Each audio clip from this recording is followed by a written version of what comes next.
There's been a little bit of confusion, understandably so, that there's different working groups that the Liquor Enforcement Division is running.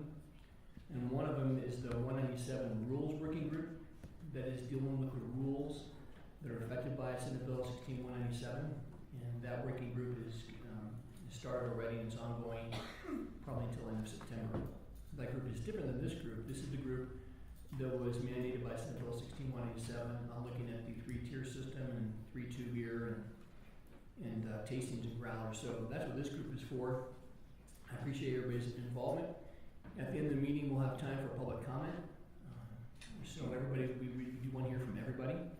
Unfortunately, we had to select, a certain amount of people due to limitations on the law. So we do want to hear everybody's comments. So we'll start with introductions. My name is Patrick Maroney. I'm the Director of Liquor Enforcement, and we'll go to my left. Good morning. My name is Ron Camerzell. I'm the Senior Director of Enforcement for the Department of Revenue. Hi, I'm Barbara Rowland, I'm the Executive Director for the Department of Revenue and the State Licensing Authority. I want to welcome you all here, and I know this is going to be a lot of work, but we welcome not only the input from those around the table, but also those in the audience. And we, as Patrick mentioned, will be having public participation. In addition, there will be the opportunity to submit written comments. There is really, there will be a plethora of input, and we want to make this as inclusive as we possibly can. The one thing I need to let you know is that because even though this is really the off session for the legislature, we still have other meetings, and I am going to be going to a hearing in front of the JBC at 10 o'clock, so I will be leaving here probably about 1:15 or 10 till 10, and I think Mr. Bummer will be joining me there. So my apologies, it has nothing to do with the importance of this group, because you are very, very important. It's just that my time, unfortunately, was double booked with 2 very important groups. Thank you. Hi, Nikki Hackenberger, Wine and Spirit Wholesalers of Colorado. Tyler Rudd, Wine Institute of California. Joni Green, Distilled Spirits Council. Adam Stapin, Colorado liquor lawyer, law firm of Gilgo Carr, Stoneberg Confections. Corey Tipton, Colorado liquor attorney. Steve Finley, Colorado Beer Distributors Association. Chuck Carlson, I own a small store in Fort Collins, Mulberry Wine and Spirits. Gene McAvoy, the Executive Director, Colorado Licensed Beverage Association, Liquor Stores across the state of Colorado.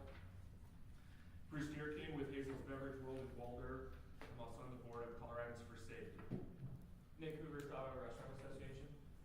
Garen Boardman, Anheuser-Busch. Jeff Penn, representing Bob Huff for Miller Coors. Alana Sigma, who's next for Dragons. Blake Harrison, I'm a Denver District Attorney, but my role here is more as a consumer advocate. I was a lead proponent in initiatives in 2001 to let liquor stores be open on Sundays. Again, in 2008, I did an initiative trying to let grocery stores sell beer, wine, and liquor. And I was the lead proponent in the ballot initiative this year, trying to allow grocery stores to sell beer and wine. Thanks. Steve Gould, Colorado Distillers Guild and Golden Ridge Store. Jason Bassett, Come and Go Convenience Stores. Kathy Works, 7-Eleven. Sandra Lohman, Liquor Enforcement. Jenny Corvalon Wood, Office of Behavioral Health. Stephanie Franson, Tavern, Colorado. Carl Terry, Police Department. Christopher Mallon, Assistant Program Manager of Lakeland. Joshua Fair, Walmart Stores, Inc. Chip Schwall, Officer of Wine Spirits. Kevin DeLine with Colorado Brewers Guild. Laura Long, Craft Beer, Colorado. Doug Caskey, Colorado Wine Industry Development Board, and I'd like to wish everybody a happy Colorado Day. That's right. And right after this, at History Colorado down the street, there's a small little wine festival. We can go sample some wine and buy a glass. You know, Doug, we're touring that for a different reason. Yeah. Okay. Tomorrow is CABS. Of course, I have to put a plug in for CABS. The second annual Colorado Alcohol Beverage Symposium starts tomorrow, and it's at the same location Doug's talking about. So if you do see me there today, I'm taking a tour for tomorrow's conference, okay? Me too. Kevin Balmer, Colorado Municipal League. Linda Atkins, the Attorney General's Office. I'm going to have people back in that's in the public area, go ahead and introduce yourself as well, please. We'll start in the front row and go around. Larry Hudson, representing Safeway. Richard Onslager, I live in convenience stores and liquor store here in Denver. Diana Kim with the Liquor Enforcement Division. Louis Koski, Department of Revenue. Roger Morris with Lewis Roper Rock River. John Jennings, attorney with Ireland Stapleton. Saul Naylor, Colorado Licensed Beverage Association. Nikki Stallings, Southern Glazer Wine and Spirits. Tom Hubbard, Southern Glazer Wine and Spirits. Megan Tanis, Enforcement. Lynn Granger, Department of Revenue. Heidi Humphrey, Department of Revenue. Tom Stratton, Anheuser-Busch. Michael Steppett, Wine and Spirit Wholesalers of Colorado. Mary Ann Chapman, Rocky Mountain Food Industry Association. Ed C. Lover, Denver Business Journal. Dave Watson, Sierra Goodman Companies. Well, again, thank you everybody for this kickoff meeting.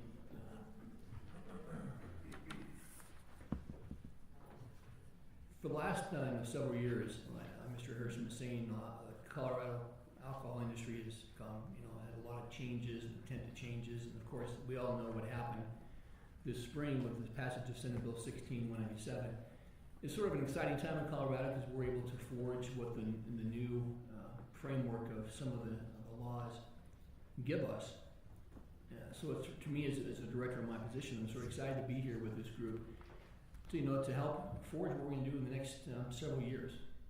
This group is, the importance of this group is to find out what we're going to do, and we have a year and a half to do it. It's a pretty aggressive timeline given I know how rulemaking goes and how liquor law is and how everybody agrees all the time. So with that, we have a big sort of task in front of us. So I do want to thank everybody for coming today, because you're being here and showing up and being part of this group shows that you care. It shows that the process is going to work. It is working, just like our working group. So I just want to make sure I say thank you to everybody. So with that, let's go over the objectives, the expectation and guidelines and the outcomes of why we're here today.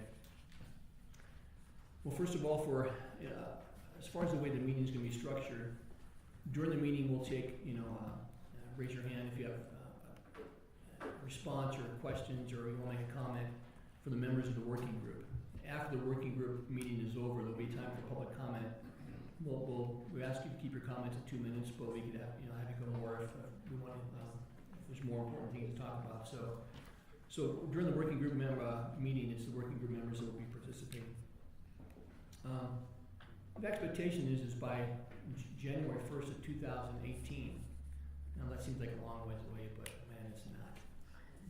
That this group have a report ready to the legislature of our recommendations, whether it be policy, rule, or law changes on 4 specific key issues, and we'll go over those in a minute. I'm open to how we're going to achieve this. I know in the past our method has been usually to develop subgroups that tackle these topics, and because it's hard to get a lot of work done with this many people, and we like to break it up into subgroups. I'm open to other ideas, but that seems to have been pretty efficient in the past. So I would expect to have 4 subgroups to go over those 4 matters below. We may even go even more than that, but we start with these 4. And discussion from this group today, I think we'll have to determine how many subgroups we want, how often we're going to meet, because I know even though July or January 1st of 18, it's going to be here before we know it.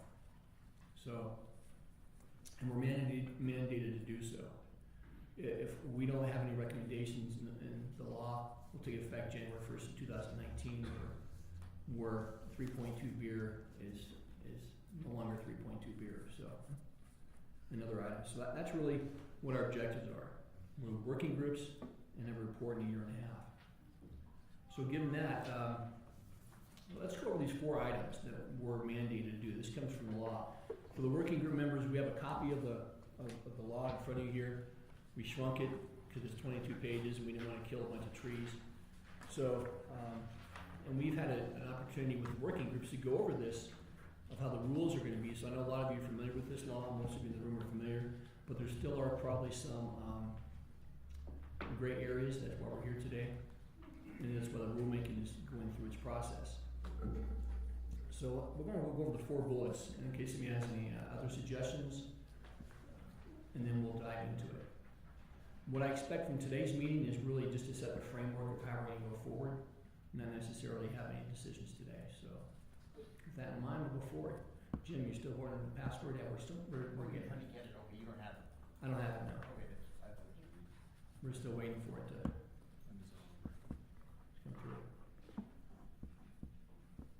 So, Okay. We have a password, but I will put out the caveat that they changed the password monthly. This is the July password. It's August 1st. We have to see if it works. It is on the CarGuest Wi-Fi network, capital D, 0, lowercase w, n, s, p, 0, lowercase u, t, exclamation point.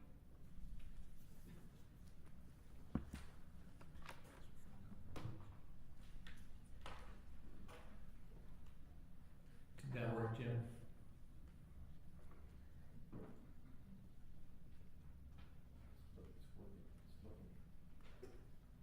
All right. No, I don't think it worked. All right, we'll continue to try to get that password for you. So the first mandate from 197, now this Governor 197, so I have to say Senate Bill 16197 so many times, is to develop an implementation process for grocery and convenience stores to apply for a license to sell malt liquor and for minimal beverages contain at least 0.5% alcohol by volume starting January 1st of 2019. The second one is to analyze the impact that removing the alcohol content limit on for minimal beverages will have on the alcohol beverage industry as a whole, as well as on current retail licenses. The third one is to consider other legislative, regulatory, or administrative changes necessary to promote the 3-tier distribution system in Colorado. And the fourth is to examine and make recommendations regarding law governing tastings conducted on retail premises and the ability of retail liquor stores to sell growlers containing malt liquors. I know that's a lot, depending on how you want to look at it. The way the law is written now, come January 1st, 2019, like I say, fermented malt beverage really becomes malt beverage, and malt beverage becomes fermented malt beverage. And I've had a lot of questions on what this really means. So I'm just giving you a hypothetical here. If no laws are changed before January 1st, a fermented malt beverage license will still be a fermented malt beverage license. Okay? Other licenses to sell full-strength beer will, the name will stay the same. There will be no change. There will be no additional application process. All that happens is the definition changes. So therefore, all of your convenience stores and your grocery stores and other places to sell 3-2 beer and will now be able to sell malt liquor, but it's still called fermented malt beverage. Okay, it's just a definition change. So what happens is, if you look at it under 3-2 law, 3-2 licenses have to have a needs and desires hearing, but they're not restricted to the 500-foot limit for schools. So that's one. I mean, that's an issue I think a lot of us don't understand is that come January 1st, we'll have 3-2 outlets selling malt liquor, but it's really still called fermented malt beverage. The license hanging on their wall will still be a fermented malt beverage license, but they'll be selling beer anything over 0.5% from there to whatever. So that's what happens if nothing's changed. And I've had a lot of people ask me what the answer to that is, and that's where we are. Here's some things that develop into issues. One is the distance requirement of 500 feet to schools. Another one, under the 3-2 law, there's a license called a 3-2 on-off. It's a combination. We're used to the 3-2 off premises, the convenience stores and grocery store. That's what we're most used to.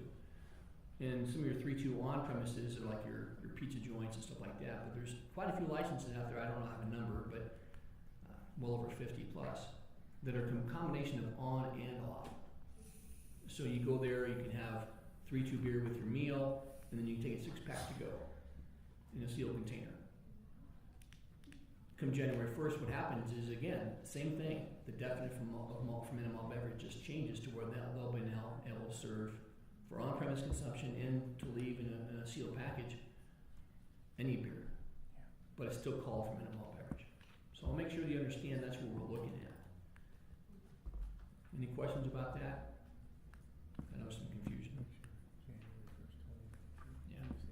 And I say January 21st, yes, 2019. I'm referring to when the law changes on the definition for minimum malt beverage and then also the definition of malt liquor. There would be no need to require a license or anything like that. It just changes overnight. January 1st of 19, we now have beer in all the markets. So, any questions about that? So I think it's very interesting. You understand that's where we're going when we look at this first bullet here. I know we're a quiet crowd. It's Monday morning. All right. Let's go ahead and start with that bullet. Do I have any objection to having at least one subgroup for each one of these bullets? We'll start with that. We're fortunate at the division now, we're doing our email management a little bit differently. Starting this week, we started as sort of test pilot last week, but starting this week, we're no longer keeping manual lists of emails. We're using, we're coming to the, we're in 17 now, or 16, and we're probably up to 2005, so we're a little bit better. Yeah, Jen? I don't mind subgroups for it, but I will tell you as a retailer, virtually all these issues impact us. So that I would want to be on each of them, and I wouldn't like to have so many meetings that we're just bouncing from meeting to meeting. So what I'd like to do is somehow have, one long, a meeting, this issue sequentially, so that we don't have to have, myriad of meetings on different days. And then maybe the ones that are less important to some other people, such as tastings, can be at the end so they can do them. So what I'm hearing from you is, The development implementation is critical to us. Analyzing the impact is important. All four bullet points are critical to myself as a retailer, and I think to all retailers. It may not be as critical to tastings, for example, it may not be as critical to wholesalers. I don't know, I don't mean to speak for you, maybe, but I'm just saying that as an example. So I'd like to just have, if we, I guess what I'm saying is I would like not to have subgroups and basically be able to talk through it and for people to be able to exit when they're not involved in it. We don't have a horse in the race. Jim? I would agree with that too. Because I have a feeling if you do a show of hands, I bet you'll find that most everyone would like to be on all of the subgroups. I hate to say it, because all these issues as well affect every one of my clients from all Okay. tiers. So I would personally like to be on it. So I'd like to just kind of jump in a little bit, and some of you around the table were, as I was mentioning to Ron when I walked in, I said, oh, this is like deja vu. A few years ago, if you recall, we sat around this very same room and had also audience participation when we were coming up with the requirements and the recommendations and issues to address with regard to the rollout of Amendment 64. And a lot of those same comments, frankly, were discussed at that time. The difficulty is, and I'm going to just challenge you all to think about that, is the difficulty is it's really difficult to get a lot of work done with a very large group. It's a lot easier to get a large amount of work done with a smaller group, with many small groups, understanding that that the decisions are not made there. It's just fleshed out, analysis is done, investigation is done, and it still comes back to the working group for vote, for lack of a better word. And so, Kevin, I'm going to ask you what your thoughts are on that, because you were in that group as well. And I would say that from a municipality perspective, you probably have the same comment of, I want to be involved in everything, but it's somewhat difficult to, I mean, if you lived through it the way we did, it really worked well. So. I don't know that I want to be involved in everything, but I don't think I have a choice. Yeah, I mean, what Barbara's saying is true. There was great benefit when it was Amendment 64 and having the subgroups because it touched a lot of different aspects. This may not be as complicated as all of that because at least we're starting from a basis of, things as they are now and how Senate Bill 197 changes. And I was thinking, particularly on the tastings, I mean, I think there was some general discussion about some things that could be done, but not trying to do them in the last few days of the session. I think that one can be hammered out pretty easily with a small working group of local government folks, the state, and whoever's interested from the retail industry. And it's going to be a little bit bigger universe now than it was before. But it occurs to me that the first two could possibly be combined, and I think the third bullet touches everything. So I don't know if you necessarily need a working group for each of those, but I mean, it's, I'll say that bullet number 4, I think definitely needs a separate group of folks that are interested, and I actually don't think it'll be too much, too involved to start talking about some reasonable changes to that statute. We were ready to do it during the session if we had more time. Okay. Yes, Doug? I would echo, though, I think what Jim was saying, which is rather than spread these meetings out so we have 20 meetings a month, if we have one day of meetings where working group number 1 meets at 9 o'clock and working group number 2 meets at 10:30, we can all adjust and attend as those groups interest us or involve our industries, and then follow that with perhaps afternoon the full working group. So yeah, I think having working groups is a good thing, but trying to concentrate the meetings is very helpful, just for our schedules. Along those lines, an idea I had was maybe just pick one of those bullet points. We focus on that as a whole group if everybody wants to be involved with all of it. You focus on that, hammer it out. When that's done, move on to the next bullet point. Hammer that out. Instead of just breaking up in subgroups when everybody's going to be involved anyway, for the most part. Just an alternative idea. Suggestions made of possibly having meetings on one day, having the subgroups of however we divide them up, whether it's 3 or 4. Or just, yeah, And then- we can do it in one day or just have the whole group pick number Right. 1. We start with number 1, the first bullet point, and we pick one day and we deal with that all day or half day or however, maybe 2 days, however long it takes. But we have it over a year to get through all 4. And then move on to the next bullet point once the first one is completed, as happy as they're going to be.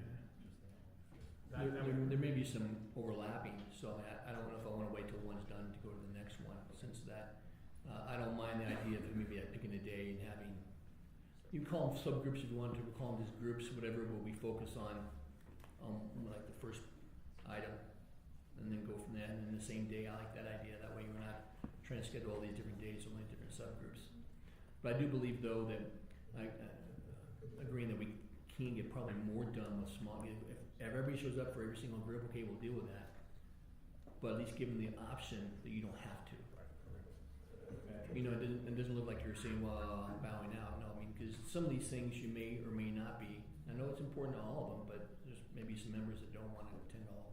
The other thing too is, I mean, I think a lot of us are going to have constituencies, so as we have that we have to work with. So as we have a meeting, ideas come up, we kick some ideas around, proposals. We have to go back to folks and just work, get feedback, reconvene. So it's trying to do it with this group or everyone may be a little bit unwieldy, and some sort of combination there is going to make more sense. But I mean, I'm not going to be able to say, okay, let's do this without, or respond to any other proposals without checking with municipal people first.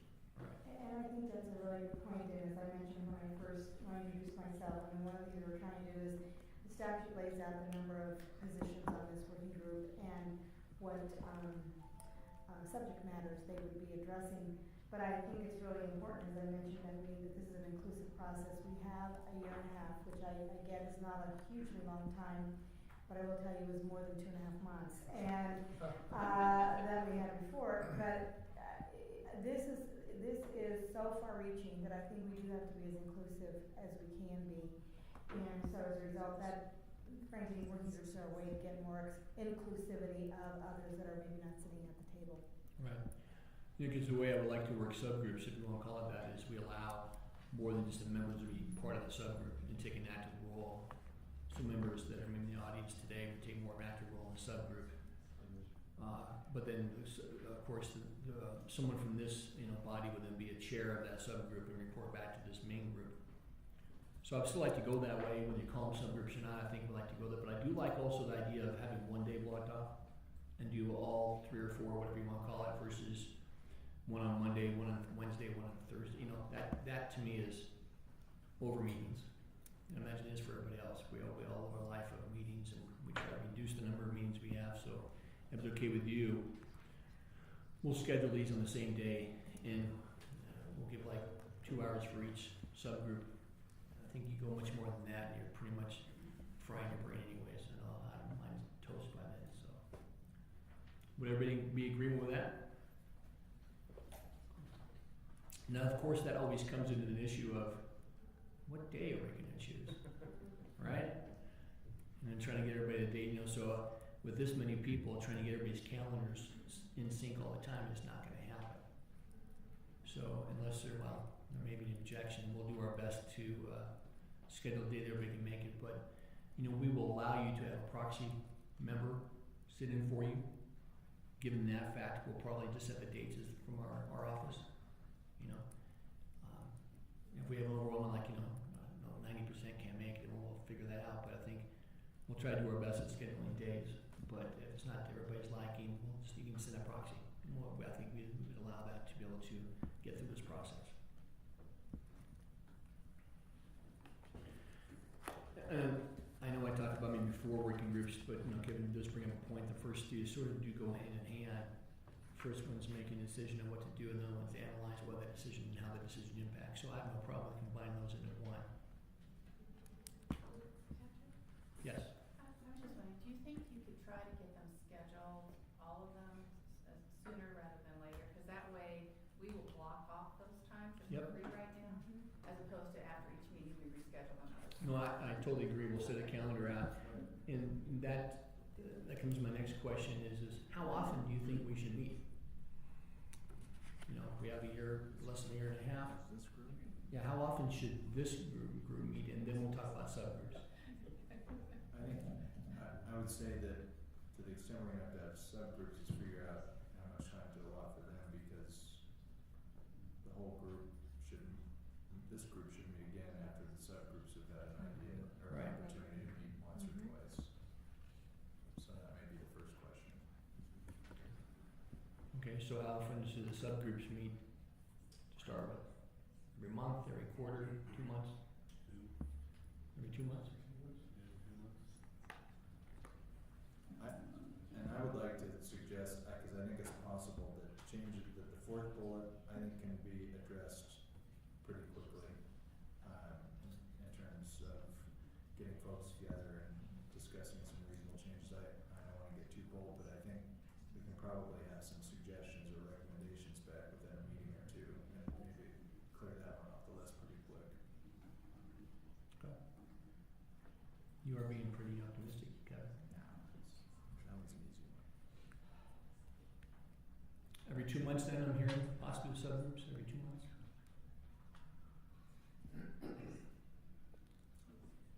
Gene? Can I ask a question?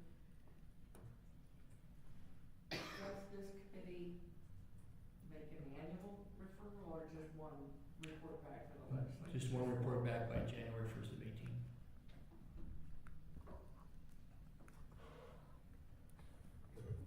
And the reason for that is because that statutory change that, Patrick talked about goes into effect 1/1/19, so that gives then, sorry about that, a year and a full session for the legislature to look at this and evaluate the report and then make take whatever action it chooses to during that time.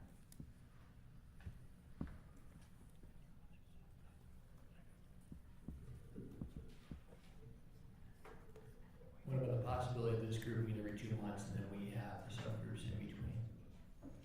I like that idea. We can schedule the main groups every other month. We'll then schedule subgroup meetings, at least 1. We may have 2 in the calendar just in case. Maybe like to give an example, we're in August, right? So we'll have a subgroup later on this month, another subgroup meeting in September. this group meeting in October. That way we have a possibility of getting 2 subgroups in between. Because usually the subgroups, you come away with ideas, you gotta take them to your constituents, and then the second one you can actually make decisions. We then can come back to the main group the following month. Let's go ahead and start with that, and then we can always, we're flexible, you know. We've never done this before with a specific group, so I think we'll be flexible on how we do that, so. Okay. I know Kevin mentions that he thinks bullet number 4 will be one more of a low-hanging fruit than anything else. In his optimistic mind, I appreciate that. I like optimism, that's a good thing. But for the first 2, we'd agree those, I mentioned before, those 2 being one subgroup. That way we don't have a number of unwieldy subgroups. Now, subgroup number 2, consider other legislation, regulatory, or administrative changes necessary to promote the 3-tier distribution system in Colorado. I'm not sure about you, but that sort of makes me a little nervous. Why would that be? I don't know, Mickey. I don't know. So I'm really curious. I'll help you with it. For those of you that know me pretty well, I am a true believer in the 3-tier system. So You got a promoter right over there. Have a chair ready. So I'm really interested. No comment, Jen. So I'm really interested in what this subgroup comes up with. So it does make me a little nervous. I was very glad to see, I can't remember the name of the bill, but the bill was passed this last year to do a study on recodification of Title 12. That is a, 163. what's that? Instead of a 163. 163? Right. And I'll be happy to report back to you. I've been to a few of those meetings. And the intent of that is not to change any liquor code whatsoever. It's to update some of the outdated language. And no content change whatsoever, but it's to move it to a different title. Really.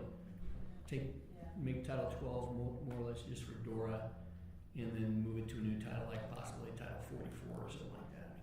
I think that's the next title up for grabs. So I'm glad to know that while we're in the middle of this group, we're not going to be changing any liquor law as it goes to the recodification plan. It's more of just a change location of where it's found in the statute. So that's a good thing. So I just want to make sure I understand where we're going there. And the third one is, with tastings and growlers. Now, I know I wasn't, a part of those the groups. I know there's a lot of discussion. There were some bill drafts that came through on what to allow there, and I agree we can probably get some work done fairly quickly, I think. So I am a little bit concerned of opening up too much, as far as allowing tastings at retail for off premises, but I wasn't part of those discussions, so I'm not sure where you're going with that. You want to enlighten me, Kevin? Now if you're optimistic. No suspense. Okay, sounds good. So we have 3 subgroups.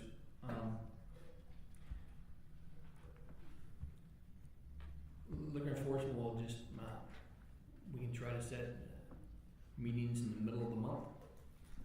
We'll stay away from Mondays and Fridays as best as possible. And we'll schedule 2 meetings for each subgroup. So I'll expect a long day. Would you rather have it heavy in the morning or heavy in the afternoon? Morning. Oh, I like that. Everybody said at the same time. That's great. All right, we'll do that. Location. That'll be a challenge for us to find the best place. This is a really good place for us, at least. I'm not sure about you. I don't know how often it's available. We'll see if we plan it far enough out. Would everyone be okay with this location if we're able to get it? Is there any issue with that? I vote for the Gaming Commission conference. What's that? Gaming Commission conference. Gaming Commission conference room? This location is one I'm of being them. facetious. it's It's a little- over my office. How do you actually like the No, Doug, you probably have it up in Broomfield, right? Broomfield's great. It's not this big. This is actually a good. Yeah, no, I like it. It's good. Okay, we'll try to do that.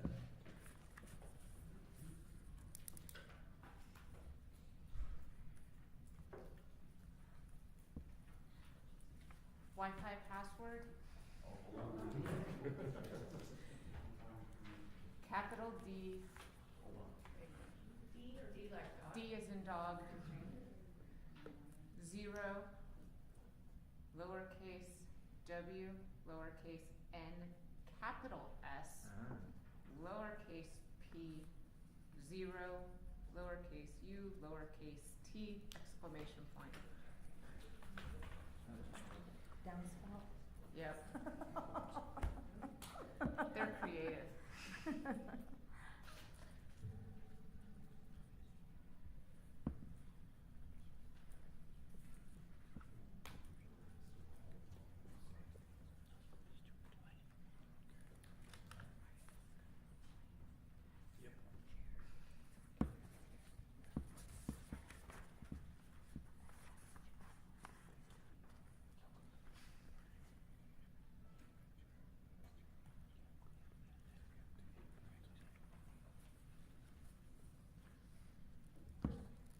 What I want to do next here is discuss who wants to be a chair and vice chair for each one of these groups.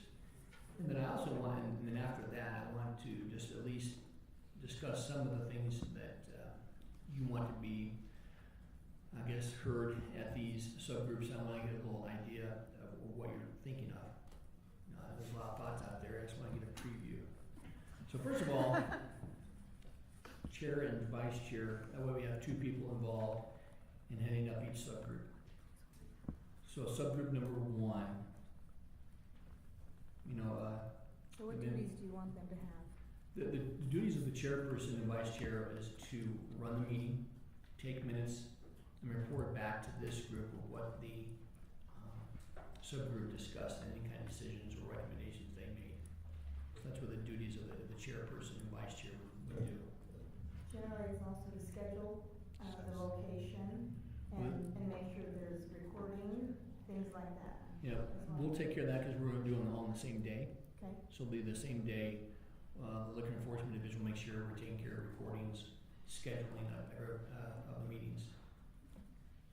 So that we're all on the same page. So, this is probably the crux of a lot of the rulemaking, or not the rulemaking, but the subgroups, the groups. I guess focus is on the 3-2 issue.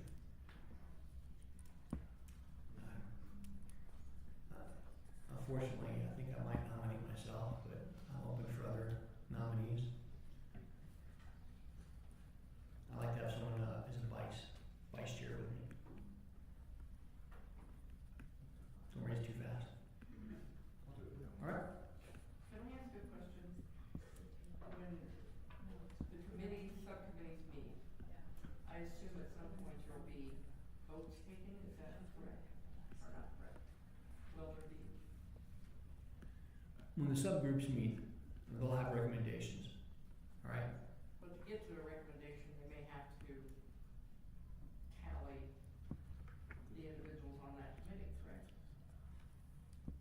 We would like to get consensus from the subgroups, and if we can't, then I'll have to step in and find out what we want to do at that point.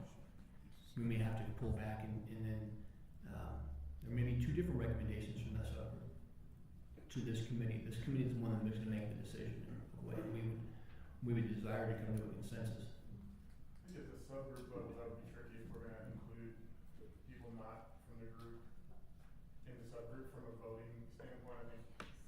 From- Trying to figure out how that's gonna Yeah, go. and I think from this group, the committee, the formal recommendation to the legislature may come down to votes around this group, but I think at subgroup level, that would be, what's to prevent me from bringing in 100 Walmart employees to participate in the process of the subgroup, or anybody else, right? I guess.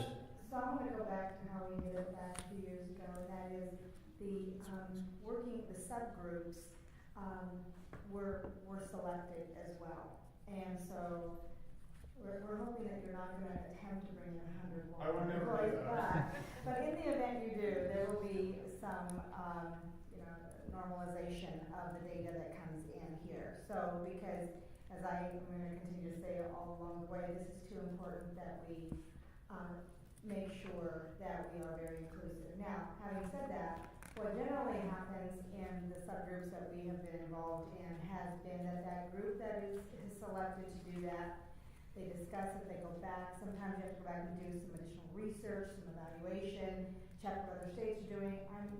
There's a lot of things that happen. In the end, there are recommendations that come up. You may or may not have everybody around the table singing Kumbaya and everybody agrees with that. But that's okay, because even if you don't, what this group probably wants to see then is fleshed out both positions. Because that's really gonna make make it important that this group around the table understands the conversation and the discussion that happened at that subgroup. So even if you don't have consensus there, this group, I believe, will be sending out, will be providing what the recommendation sheet will look like and all of the information that's in there, and if there's an opposing view, and if there is there another one that's fleshed out there. Because I think it is important that we take a look at all viewpoints, and really then, when it comes around this table, then there'll be some discussion. And ultimately, sometimes everyone will agree and sometimes they won't. But ultimately, those are the kinds of things that will make it into the report. And when there is not full agreement, it'll probably go back down for some additional information with some real pointed questions going to that subcommittee that here's some additional pieces of information that this team needs to have in order to move forward. Does that help? I think that makes perfect sense. I was just, from a voting, official vote of a subgroup, I just didn't picture that. Well, the way I look at it is subgroups aren't gonna be voting necessarily. But, say I'm the chair of the subgroup, and we don't come to consensus, I report back to the group what the different views are, and the voting only takes place here. That way, everybody can be heard and be discussed, and if we can't really come together, that comes back to this group. Okay. The Amendment 64 subgroups, I don't think they'll be as dense as all that was, but that was a good template. It was collaborative, and those subgroups reported back with, and usually the recommendations that came out of them were consensus based. Right. That's a desire, so. All right, so we got the chair and vice chair for the first group number 2. Subgroup number 2, did I hear anybody want to be a chair of group number 2? Which one is this? That's the 3-tier vote. That's the third bullet down, we combine the first 2 into 1. I think he doesn't share that. I'd be real disappointed. 3-tier? Yeah. Absolutely. I don't get so nervous. So there's Mickey, there's Steve, who else? Jason, Karen, Wants Jen. to be on that group? I'm talking about who wants to chair the group. There can only be one chair, one vice chair. I'd like to be the vice chair. I'm more into vice. I'd rather have Steve and I do it. Jim has been awfully biased over the years. No, I'm not biased. I'm actually very realistic. Just a suggestion. I have the greatest respect for everybody in this room. And it might be a good idea for that position, for that chair, to be someone who is outside of the 3-tier system. I don't agree. I think somebody, we get Yeah. along. We all have. Who's outside of 3 tiers? Well, I would, maybe, and they're not that far outside, but You'd have a lot of, water. you'd have a I lot know. you'd have a lot of catching up on the history, the reason it's there, how it protects. We're all there, I'm just saying. All right, let's get some order here. Under Robert's rules, if we're following that, the chair in theory should remain neutral. And I would submit, Mickey, you have a deeply vested interest in this, as does Jim, as do I, as do all the brewers. And therefore, if there is someone who represents all 3 tiers, it might be easier for that person to function as a neutral chair. That said, I would fully support you doing it. I think Okay, you're well- gonna have a hard time finding someone in this Okay. department that Well, doesn't I- have. We're Another curious, time. I'm All right, sorry. guys, listen up, guys. We're talking over each other, okay? So if you want to comment, raise your hand. Jason, your hand's been up for quite a while. I don't think Kirk wants to. I don't think Kirk wants to. Yes, sir, Blake? I would do it. That's what we're here for. What? Yeah. No, Citizens, not our individual. No, I don't know, actually, we're here to discuss the whole panel. But in terms of somebody that doesn't have. All right, hey, listen, everybody. I'm not gonna say it again. If you want to comment, raise your hand, okay? Thank you. Kevin? I'm not sure that it totally matters because the chair is a convener for the most part. It's not like anyone's gonna get to rule over anyone, so. Well, last time I checked, I thought I used Patrick's rule of orders, not Robert's. Okay, well, other than you. Seriously though, I mean, it's, This is just there's a lot of puffing up going on and I'm not sure it's totally necessary. This is a, yeah. Jim? I agree, it's not a big deal. If you did the first one and Ron, maybe Ron should do this one as somebody who just had absolutely no dog in this fight, maybe that's a good way to go. Kirk could do it, I don't really care, it's not a big deal, we all get along, I respect everyone in this room, that's fine. Okay. Yeah. And how about the vice chair be, Danya? Danya, Oh, my chief. That works. All right, sounds good. who's the chair? Jason, who's that? Ron Cameron. Ron. Ron.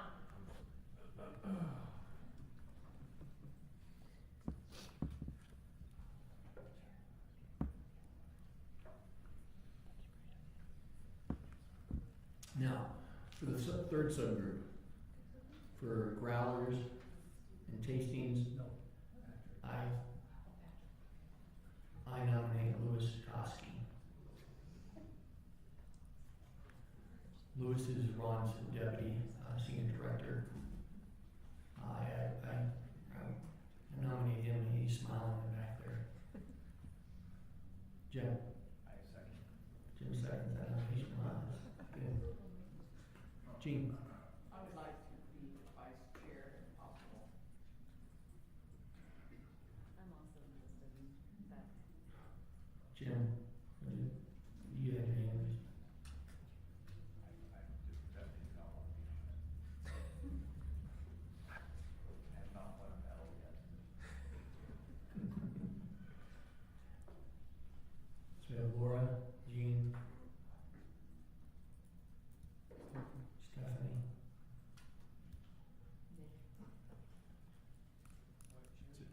To be on it. To be the vice chair.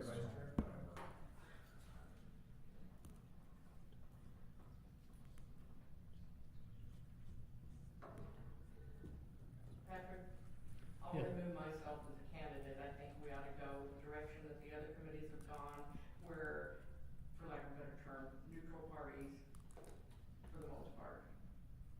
Because I just don't wanna have a whole bunch of, I'll remove myself as a vice chair. Me too. If that's the direction we want. I'm happy to do it if no one else wants to. All right, Kevin's agreed to be the vice chair of that.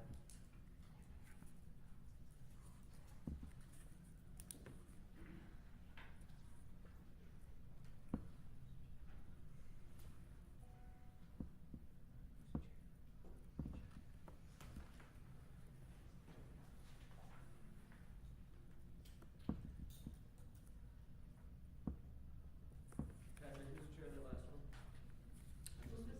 Louis Koski. Louis, raise your hand, sir. Louis is the deputy senior director for the enforcement group that oversees all the enforcement business groups for revenue. All right, so we got those done. All right.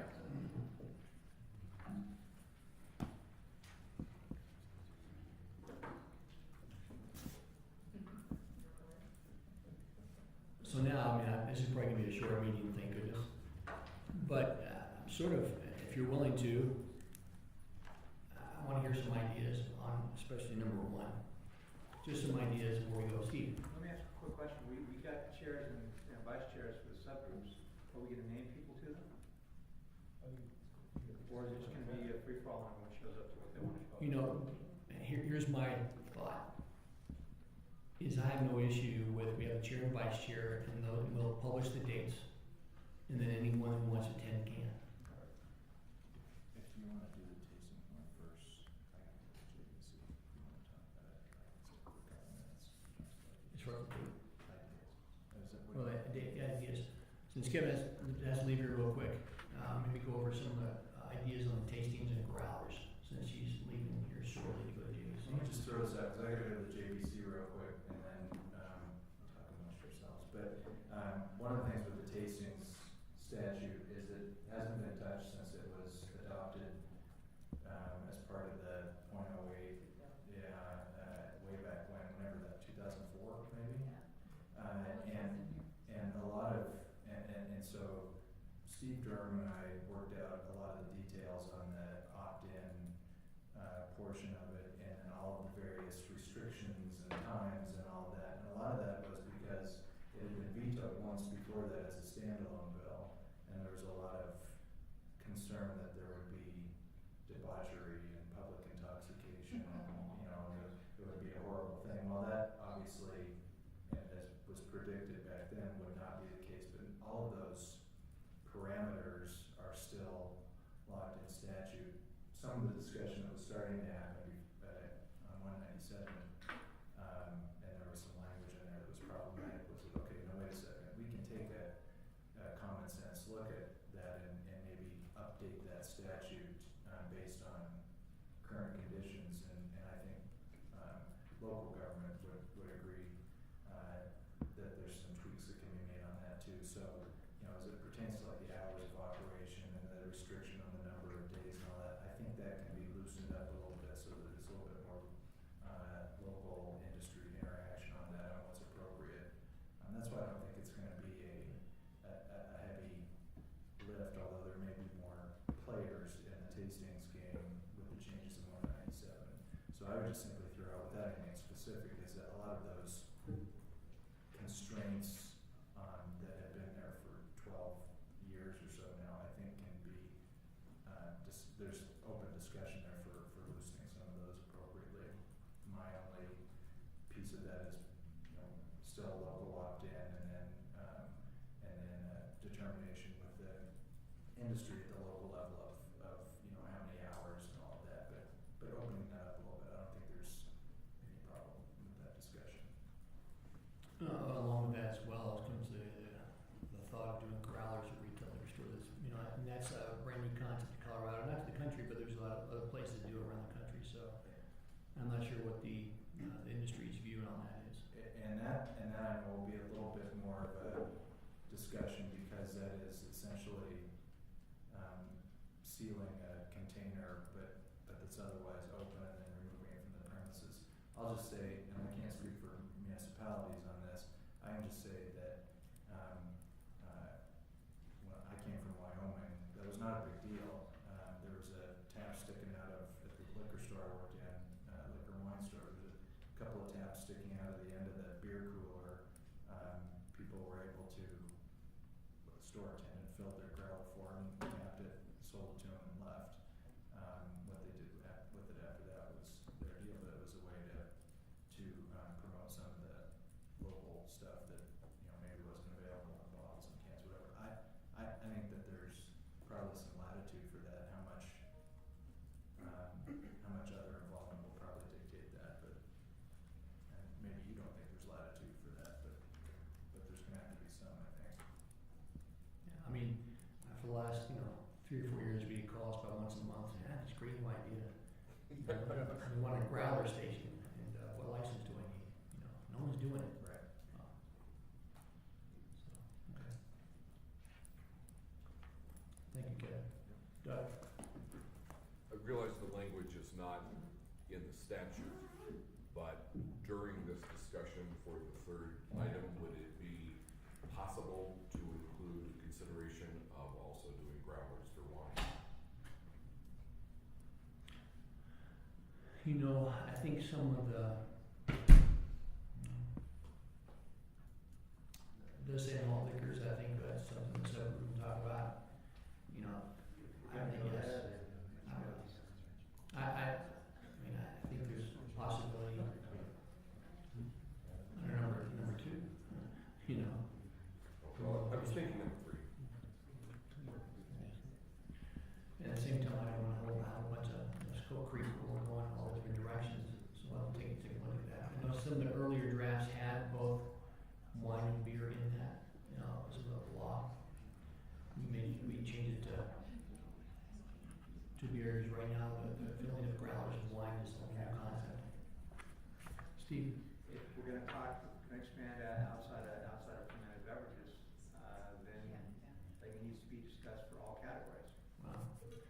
It says malt liquor, so we'll probably stay there and we'll see if we can go out, but right now we wanna stick with malt liquor. I know that wine is a concept, I mean, filling growlers of distilled spirits is not even allowed that I'm aware of, so. It's not, but just Then you saying, said- if you're gonna go, so- where's so- the stop? Yeah, well, I won't expect to go there. We'll discuss the wine, but we really do wanna stay true to what the law has for us. Cause we can go so many different directions, that's why I say I'm a little nervous about bullet number, bullet 3, which is subgroup number 2. It opens the doors and I'm really careful what we do there.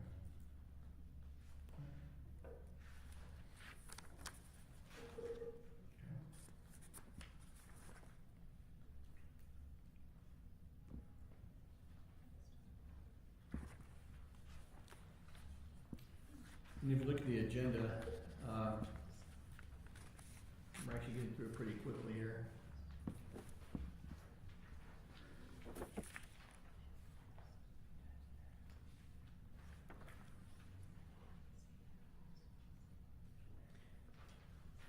Open up a little bit to subgroup number 1 on the 3-2, just if you want to throw out some ideas of what you think you want to discuss, so I get an idea of what you think. Or do you want to wait?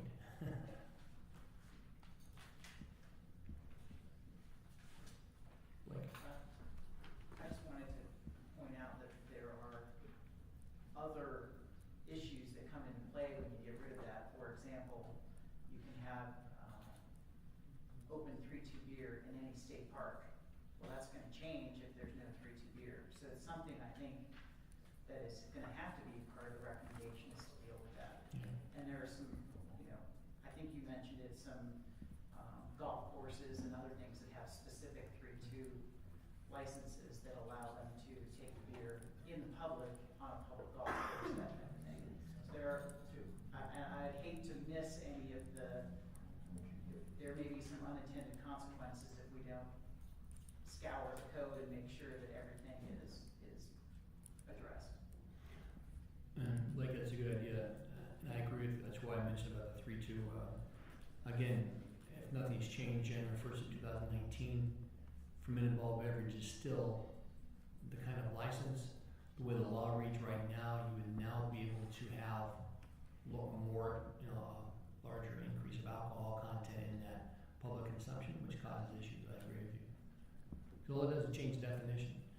3-2 or fermented malt beverage does not go away because the definition just changes.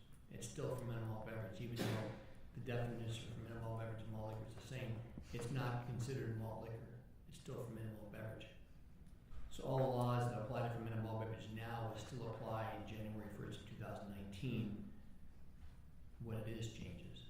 So yeah, I agree on unintended consequences would be all of a sudden now you can be in a park with 6% beer. Which I think consumers would want to be able to do. Let's throw it out there. Consumers, maybe. I'm definitely not, from a public safety standpoint, in favor of open public consumption of any kind of beer. That's a lot. But we'll flush that out.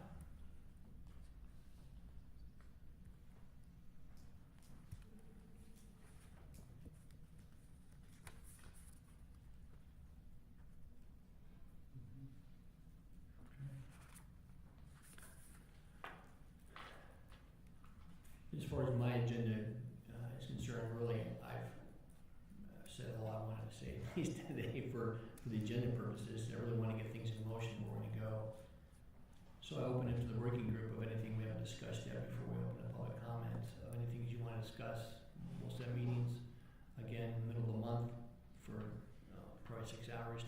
each subgroup, heavy in the morning. We'll then have this group meet back in October, and we'll set all the dates out. Every other month we'll set them out, so it's long waiting that down for the next year and a half. Those dates will be set so you can clear your calendar. So, like, I think it would be helpful to, as soon as possible, get maybe a listserv or an email group or even a Google Docs that people can work and work off of in between meetings, because there are a lot of us, and I think it would be a good way to communicate. Even a website, I don't know if this is going to be public or not, but at least some sort of way to communicate outside of the groups. yeah. Good point. I started to mention that before we got sidetracked. We are starting a different kind of email service to where we're getting information out. We do have a website that's it's in our website. It's a page and all designated just to this bill alone. It's on our website even right now, and it's going to be growing more and more and more as we get more information. Like the agenda of this meeting, the letter introducing this meeting's on there, the bulletins that I put out on the stuff that happened on July 1st of this year is there.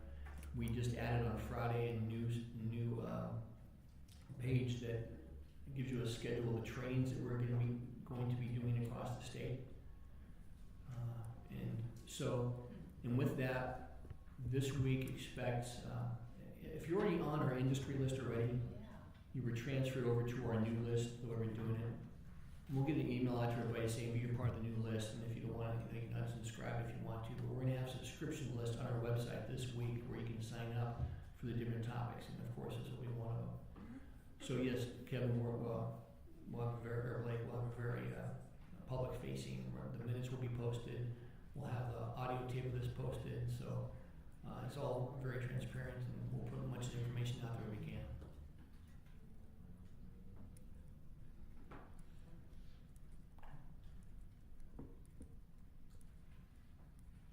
Jim? Would it make sense today just to sort of set the framework to have a discussion of what people see as the issues on bullet points 1 and 2, 3, maybe 4. I know Kevin started on 4, the growlers, the issue of the tastings.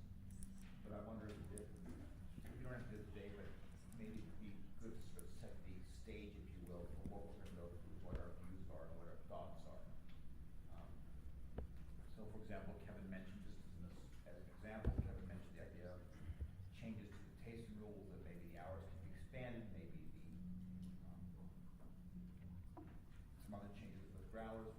For me, I would say we also want to look at maybe the issue of whether it can be more expansive, that you can taste more items at a time, that, there's an issue of who pays for it all. And the reason why I'm saying that is because the craft brewers may have one view of it, of a good way to taste their products, get their products into circulation. Wholesalers may have another view of it, distillers may have another view of it. So I think to sort of set the table, if you will, would be a good idea right now with all 4 of your bullet points, to the extent that we can. That's something the group wants to do now, wait for subgroups. I don't open either one, just give us a flavor of what you guys are looking at. I think we ought to wait for subgroups. I agree. Yeah.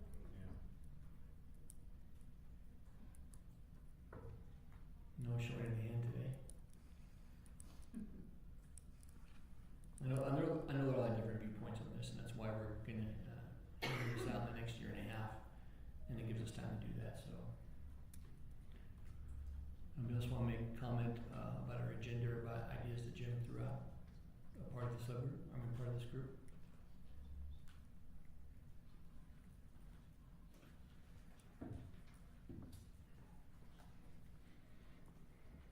Okay. We'll make sure we get the meeting minutes out. We'll get the dates out, and we'll continue to build that the website. I really do.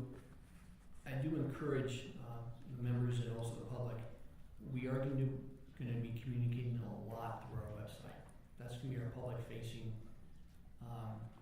portal on information that's going on with this group and with other things. And I encourage you, to visit that website. It's www.colorado.gov/enforcement/liquor. It has a lot of information on that. Right in the middle of it is Senate Bill 16187. If you click on that, it will have all the information that we're building upon this topic. So,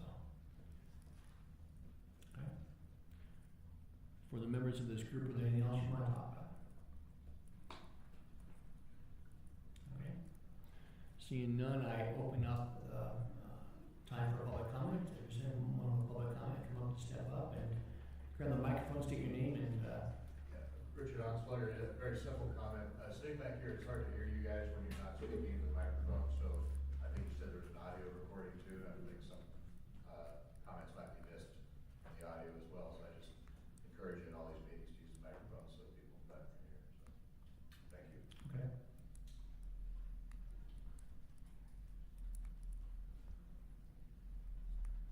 Any other public comment?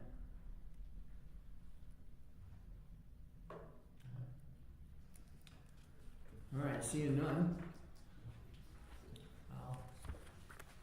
Small move for adjournment. Second. Third. Those in favor say aye.